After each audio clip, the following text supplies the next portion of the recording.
મોરબી મહાનગરપાલિકા દ્વારા 77માં પ્રજાસત્તાક પર્વની ઉત્સાહભેર ઉજવણી કરવામાં આવી હતી। શહેરના ઐતિહાસિક મણિમંદિર ખાતે પ્રજાસત્તાક પર્વની ઉજવણી કરવામાં આવી। મહાપાલિકા કમિશનર સ્વપ્નિલ ખરેના હસ્તે ધ્વજવંદન કરવામાં આવ્યું। બંને ડેપ્યુટી કમિશનર સંજય સોની, કુલદીપસિંહ વાડા પ્રજાસત્તાક પર્વની ઉજવણીમાં હાજર રહ્યા હતા। પ્રજાસત્તાક પર્વની ઉજવણી સાથે સાથે મહાપાલિકાના કમિશનર અને ડેપ્યુટી કમિશનર દ્વારા વૃક્ષારોપણ કરાયું। સાથે જ સારી કામગીરી કરનાર મહાપાલિકાના કર્મચારીઓને કમિશનર અને ડેપ્યુટી કમિશનર દ્વારા સન્માનિત કરાયા હતા। પ્રજાસત્તાક પર્વની ઉજવણી દરમિયાન ખૂબ મોટી સંખ્યામાં શહેરીજનો સહિત મનપાના કર્મચારીઓ ઉપસ્થિત રહ્યા હતા।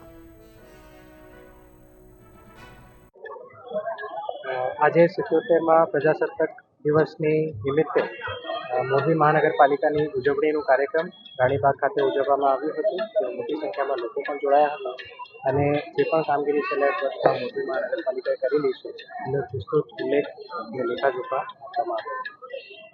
આપ તમામ મોરબીવાસીઓને પ્રજાસત્તાક પર્વની ખૂબ શુભકામનાઓ અને આપનું જે વર્ષ છે એ પણ સારું રહે એવી